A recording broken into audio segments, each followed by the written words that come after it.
আজকের রেসিপিটির নাম হলো ভাজা পিঠা রেসিপি। এটিকে ভেজে তৈরি করা হয় ফ্রাই করে, তার জন্য ভাজা পিঠা রেসিপি বলা হচ্ছে। অনেকে এটিকে পুরি বলে থাকেন। এটি তৈরি করার জন্য লেগেছে গমের আটার লেচি কেটে রুটি করা হয়েছে, আর তিসি গুঁড়ো করে সেটা একটা হালুয়া তৈরি করা হয়েছে। এই হালুয়াটি তৈরি করা হয়েছে, তিসিটাকে ভেজে গুঁড়ো করে নেওয়া হয়েছে, দিয়ে সেটাকে হালুয়া তৈরি করা হয়েছে। এই হালুয়াতে দেওয়া আছে খেজুর গুড় দিয়ে। এখন সেই এক একটা করে রুটি তৈরি করে সেই রুটিতে সেই হালুয়াগুলো দিয়ে ভাঁজ করে গ্লাস দিয়ে মাপ করে কেটে নিলেই রেডি হয়ে যাচ্ছে। এই এই পিঠাগুলো দেখতে পাচ্ছেন, খুব সুন্দর শেপ আসছে। এগুলো জল খাওয়ার গ্লাস দিয়ে কেটে তৈরি করা হচ্ছে। তবে এগুলো এখন অনেক বাজারে ঢাকনা কিনে পাওয়া যাচ্ছে, যেটা দিয়ে একই মাপে তৈরি করা হয়। এটা সেই হালুয়াটা। আর এখানে বেলনাতে রুটি করা হচ্ছে। এগুলো আমাদের বাড়িতে মাঝে মাঝে হয়, আজকে হয়েছে তাই এটাকে আবার তুলে ধরলাম আপনাদের সামনে। দেখছেন, এইভাবে গাঢ় করে তৈরি করতে হবে। এখানে জল বেশি লাগে না, যেহেতু গুড়টা গলে যায়। গুড় মিক্স করে হালুয়াতে চুলাতে চাপিয়ে হালকা জল দিয়ে গরম করে নামিয়ে নিলে রেডি হয়ে যায়। এটা তৈরি করা জন্য বেশি ঝামেলার হয় না। এইভাবে একে একে প্রতিটা পিঠাকে এইভাবে তৈরি করে নেওয়া হচ্ছে কেটে কেটে।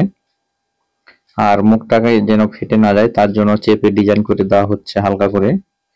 এখন এটাকে ফ্রাই করার জন্য কড়াই বসিয়ে দেওয়া হয়েছে। কড়াইতে সর্ষের তেল দেওয়া হলো। এগুলো ফ্রাই করার জন্য বেশি তেলের প্রয়োজন পড়ে না, অল্প অল্প তেলে এগুলোকে ফ্রাই করা হয়।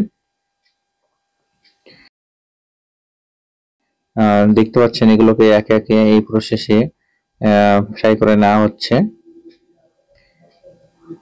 মাঝে মাঝে নড়িয়ে দিতে হবে, এক পিঠ হয়ে গেলে আর এক পিঠ উল্টে ফ্রাই করে নেওয়া হবে।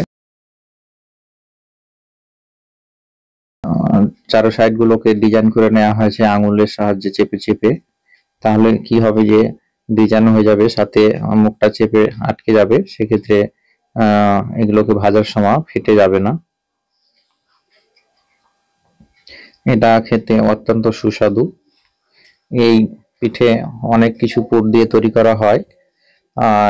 আপনারা চাইলে নারকেল নারকেল কোড়া দিয়ে সাথে আটা দুধ দিয়ে পুর তৈরি করতে পারেন, অনেকে ডাল দিয়ে করে থাকেন।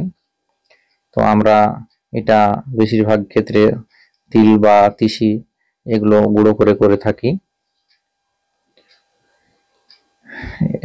এক সাইডটা হয়ে গেছে, আর এক সাইড এখন ফ্রাই করে নেব। ফ্রাই করার সময় মিডিয়াম আঁচে রাখতে হবে, না হলে উপরটা পুড়ে যাবে, ভেতর কাঁচা থেকে যাবে। মিডিয়াম আছে, এগুলোকে একে একে সবগুলোকে ফ্রাই করে নেওয়া হবে।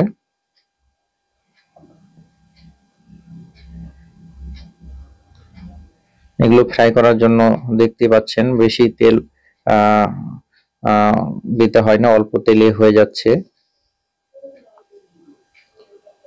এই সাইডটাও প্রায় হয়ে গেছে।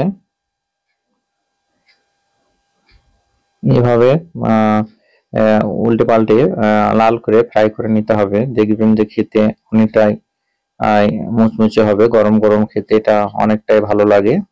তবে এটা ঠান্ডা করে পরের দিন পর্যন্ত খাওয়া যায়, নষ্ট হয় না। পরের দিন খেলে হবে কি শক্ত হয়ে, হালকা শক্ত হয়ে যায়, কিন্তু খাওয়া যায়। দেখছেন, আমি এদিকটা দেখাচ্ছি, সবগুলোই ফ্রাই করা হয়ে গেছে।